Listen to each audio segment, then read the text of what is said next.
ఈరోజు social మీడియాలోను X ప్లాట్ఫామ్లో కొంతమంది హెచ్ఎన్ఎస్ఎస్ కెనాల్లో నీళ్లు ప్రవహించటం లేదు, నీరు ఆపేశారని చెప్పి తప్పుడు వార్తలు క్రియేట్ చేస్తూ ఒక సోషల్ మీడియాలో పోస్ట్ పెట్టడం జరిగింది.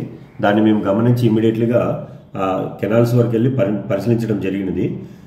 గత నెల 30వ తేదీన ఆంధ్రప్రదేశ్ ముఖ్యమంత్రి గౌరవనీయులు శ్రీ నారా చంద్రబాబు నాయుడు గారు వచ్చి జలహారతి ఇచ్చిన ప్రదేశంకి వెళ్ళి మేము గమనించడం జరిగింది. ఆ రోజు ఏ విధంగా అయితే నీరు ప్రవహిస్తుందో కెనాల్లో ఇప్పుడు కూడా అదే వేగంతో నీరు ప్రవహిస్తుంది. కానీ కొంతమంది ప్రభుత్వానికి చెడ్డ పేరు తెచ్చి ప్రజల్లో ఒక ఆందోళన క్రియేట్ చేయాలనే ఉద్దేశంతో అబద్ధపు న్యూస్ని ప్రచారం చేస్తూ మార్ఫింగ్ ఫొటోస్ వీడియోస్లను పెట్టి కెనాల్లో నీళ్లు లేవని చూపిస్తూ ప్రచారం చేయడం జరిగింది. వీటిని ప్రజలు ఎవరు కూడా నమ్మద్దండి, ఆందోళన చెందొద్దండి.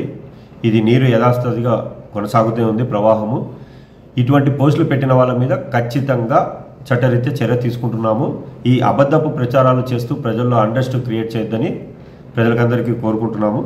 ఈ విధంగా ఎవరైనా అబద్ధపు ప్రచారాలు చేస్తూ తప్పుడు వీడియోలు, మార్ఫింగ్ వీడియోలు పెడుతూ ప్రజల్లో అశాంతిని రేకించకూడదు.